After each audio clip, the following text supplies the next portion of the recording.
യഥാർത്ഥത്തിൽ രാഹുൽ മാങ്കൂട്ടം ചെയ്ത തെറ്റിന് നൽകിയ ശിക്ഷയായി കാണുന്നതിന് വേണ്ടി കഴിയില്ല.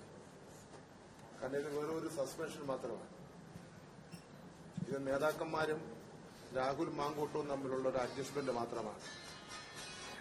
കാരണം സമൂഹത്തിൽ നിന്നാകെ കർശനമായ നടപടി സ്വീകരിക്കണമെന്നുള്ള ആവശ്യം ഉയർന്നു വന്നപ്പോൾ നടപടിയിലേക്ക് പോകുന്നു കോൺഗ്രസ് നേതൃത്വം എന്ന് മനസ്സിലാക്കിയപ്പോൾ രാഹുൽ മാങ്കൂട്ടം നേതാക്കന്മാരെ ഭീഷണിപ്പെടുന്നതിന് വേണ്ടി തയ്യാറായി. ഞാനും പല കാര്യങ്ങളും വിളിച്ചു പറയുമെന്ന് രാഹുൽ മാങ്കൂട്ടം പരസ്യമായി പറയുന്നതിന് വേണ്ടി തയ്യാറായി. അതോടുകൂടി നേതാക്കന്മാർ മയപ്പെടുന്ന സാഹചര്യമാണ് ഉണ്ടായത്.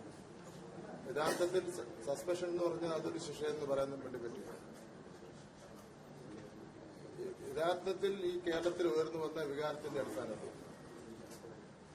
ആപാലവൃദ്ധ ജനങ്ങളും ഒരുപക്ഷെ കക്ഷിരാഷ്ട്രീയത്തിന് അതീതമായി ഉയർന്നു വന്ന വികാരത്തിന്റെ അടിസ്ഥാനത്തിൽ കോൺഗ്രസിൽ നിന്ന് പുറത്താക്കിയിരുന്നു എങ്കിൽ അതൊരു ന്യായമായി എടുത്ത നടപടിയാണെന്ന് പറയുന്നതിന് വേണ്ടി കഴിയുമായിരുന്നു.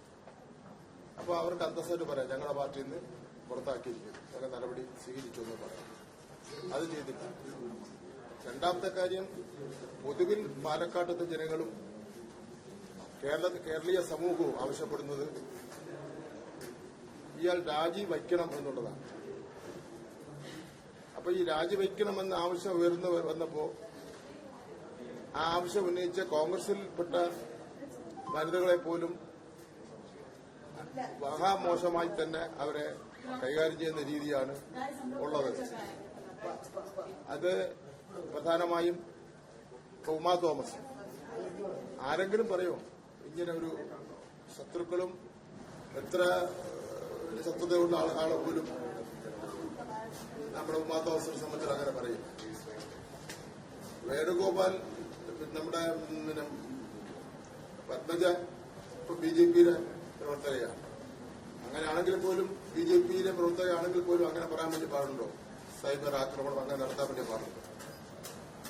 അപ്പൊ അതെല്ലാം നിരന്തരമായി ഇവരുടെ എല്ലാം പിന്തുണയോടുകൂടി രാഹുൽ മാങ്കൂട്ടം അടക്കമുള്ള ഈ സിൻഡിക്കേറ്റിന്റെ, ക്രിമിനൽ സിൻഡിക്കേറ്റിന്റെ പിന്തുണയോടുകൂടിയാണ് ഈ കോൺഗ്രസിൽപ്പെട്ട അല്ലെ മറ്റു രാഷ്ട്രീയ പാർട്ടിയിൽപ്പെട്ട സ്ത്രീകൾക്ക് നേരെ ആക്രമണം നടത്തിക്കൊണ്ടിരിക്കുന്നു.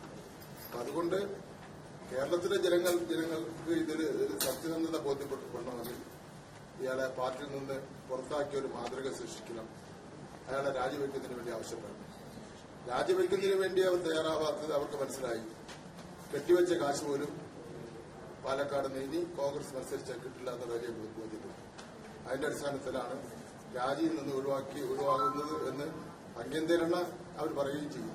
കാരണം ഇനിയിപ്പോ ഒരു ഉപതെരഞ്ഞെടുപ്പിനെ ഫേസ് ചെയ്യാൻ വേണ്ടി കഴിയില്ല എന്ന് ബഹുമാനപ്പെട്ട പ്രതിപക്ഷ നേതാവ് പറയുകയും ചെയ്യും.